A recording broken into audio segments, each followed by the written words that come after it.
Hey, welcome back to TLP. We're in Escoletown for our second episode, and we have a redstone contraption to build.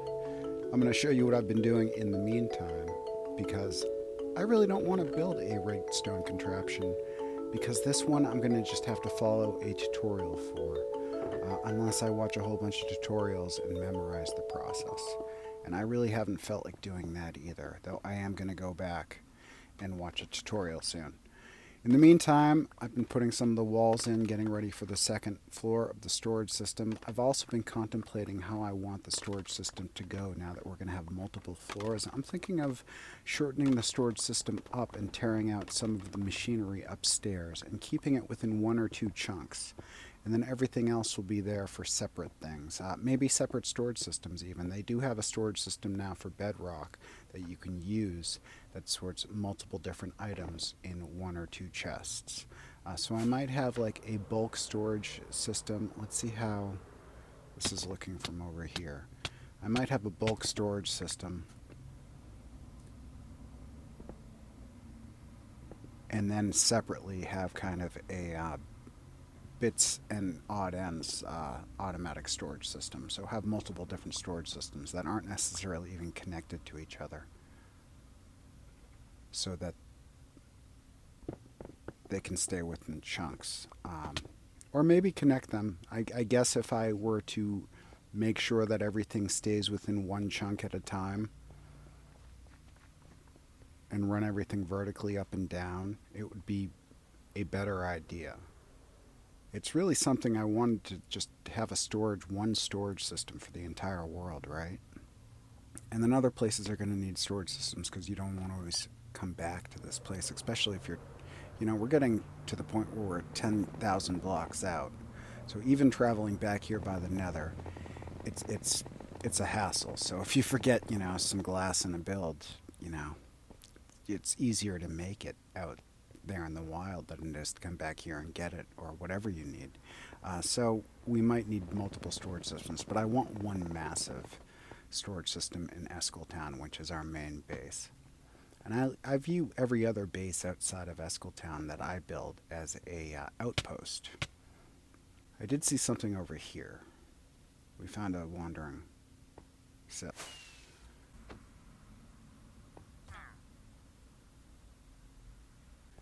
Maybe the next wandering trader will remember the cherry blossoms.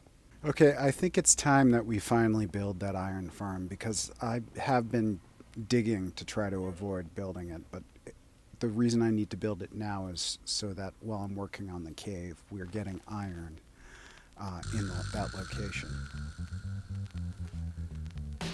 Here we go.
So it turns out parity issues in Bedrock between Bedrock and Java are still a thing, and this is a farm for Java.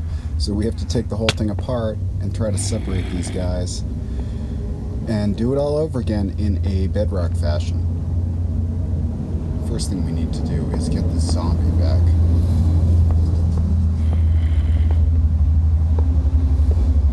Away from these guys so I can work.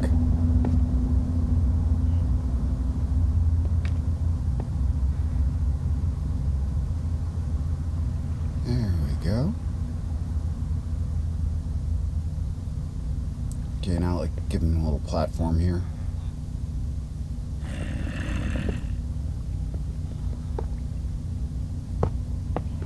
Now it's time to get the illagers, no, we don't want illagers, the villagers out. We just need to keep 2 of these guys alive, but I would like to keep all of them alive.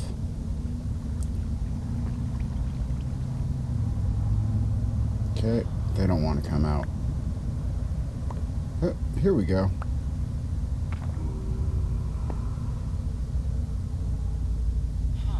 Where did they get the carrots from?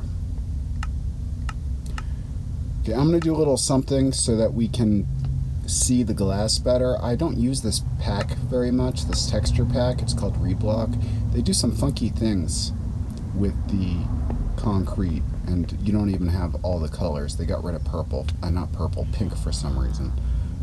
Anyway, I use it right now because I'm trying to see the stained glass, and it's a lot easier to see the stained glass here, so we can figure out what's been left out and what hasn't. But I'm going to stop using this the second we're done with this task.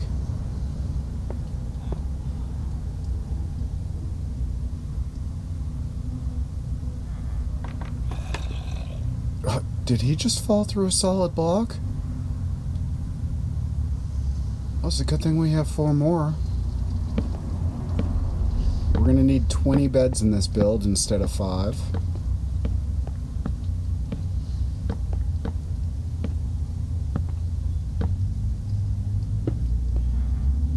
Then they want you to not slab this, but I'm using stairs because we're building this over a beacon.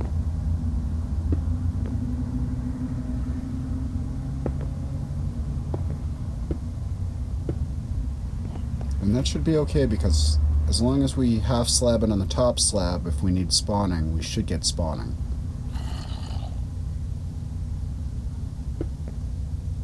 If not, I might have to move it again or modify it. We'll see. What happened there?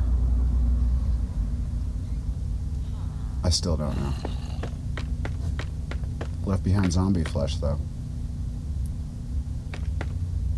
There's no sun coming through. I don't even know we killed it. Whatever it was. Zombie's still over here. We don't have very many. We have 1 left. Where'd your friends go? Well, this is an issue. Let's make sure he doesn't fall.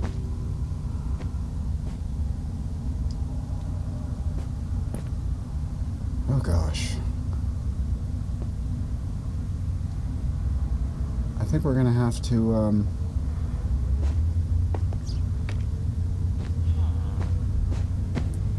fix the villager breeder. We need to get this guy back in there too.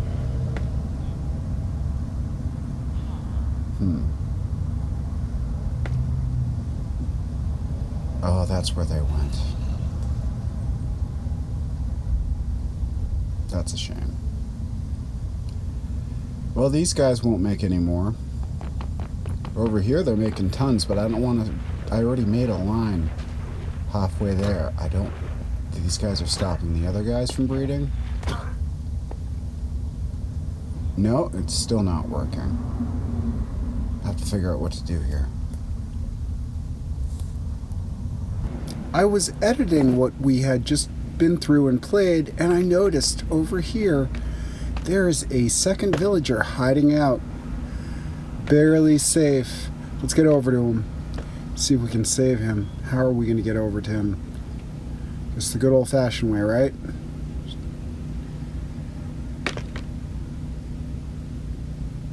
Okay. Yeah. Okay, I made my way over. Put a little rail in. Let's power this up.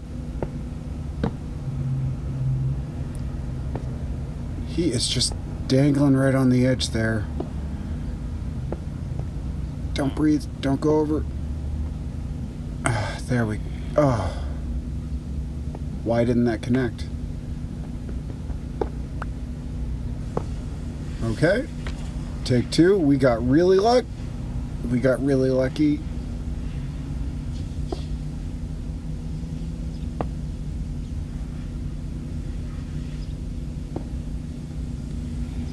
get through here.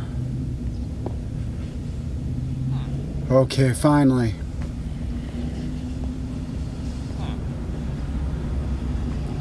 Get our second guy in. Okay, we got two. We got two in there. We don't have to deal with the broken villager breeder.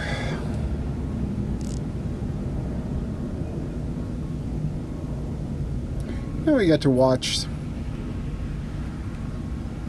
And they will not breed for me if I stand next to them. They just want to trade with me. But if I stand way over here, outside of the particles of the hearts, and peer in on them with the spyglass, we're going to wait till we get to 20. We need 20 of these bad boys.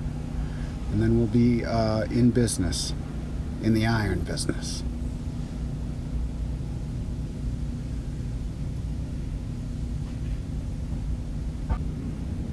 Okay, that looks to be a good amount. And we have proof of concept right there. Next step is to box them in.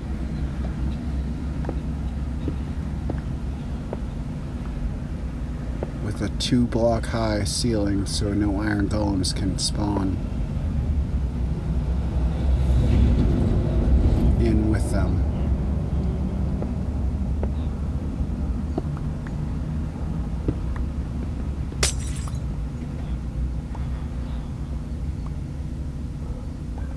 It turns out iron golems spawn in 2 tall block spaces without suffocating in bedrock in 12012. So we have to wait for 12014 since 12013 ended up being a iOS bug fix. Okay, I'll see you next time.